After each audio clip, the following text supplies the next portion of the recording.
Deserve yun. Deserve kahit babagsakan yung ano, in exam kanina. Alam mo yun, grabe yung, kung makapagpa-prelims ka, alam mo naman, major. Pero legit yun.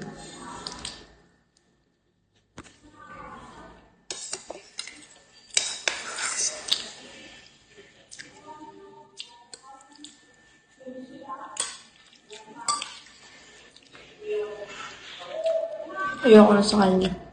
Ayoko na sa prof namin.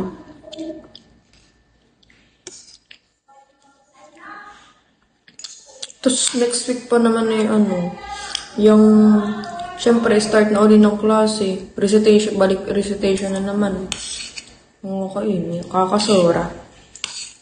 Lalo lang hindi nakahinga.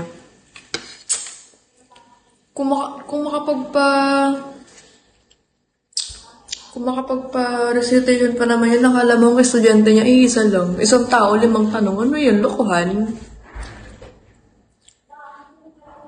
Dito nag-rant. Kakainis kasi. Dinaig pa yung kakainis.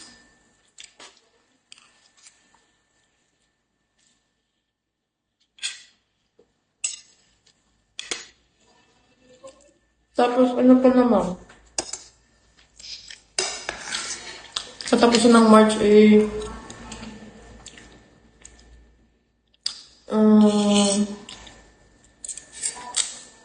katapusan ng March ay aming midterm naman, di ba?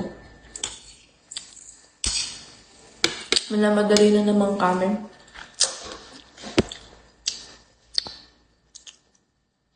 Tapos, di ba katapusan ng March yung aming midterm. Tapos April. Tapos April. Pahinga. Kat mga second week ng May finals, then compilation ng mga SEM project. Tapos yun, boom, tapos na. Hi, 3rd year, sana. Mukha ba akong stress? Hoy, natutuwa ako kanina, di ba?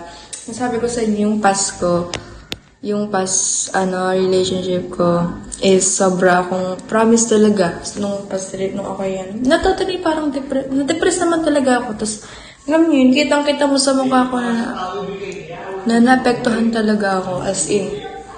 Tapos, mostly kasi, di ba ngayon nga, ang tagal ko na nga kasing single. Tapos, yun nga, parang nagkaroon ako ng self-respect. Ano nga nangyari? Yun yung sabi ko sa'yo, yung loko ko ng 8 beses. Ng 7 beses. Hindi pa kasali yung micro-cheating doon. Naapektuhan talaga ako na na-depress ako. Na-depress talaga ako. Tapos, alam mo yun, makikita mo talaga sa itsura mo na stress ako. Tapos, grabe akong tubuhan ng mga pimples. May pimples pa rin naman ako ngayon, pero natatuloy na sila ganun ka-active.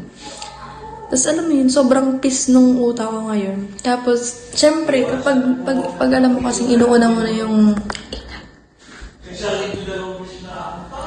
ilang months.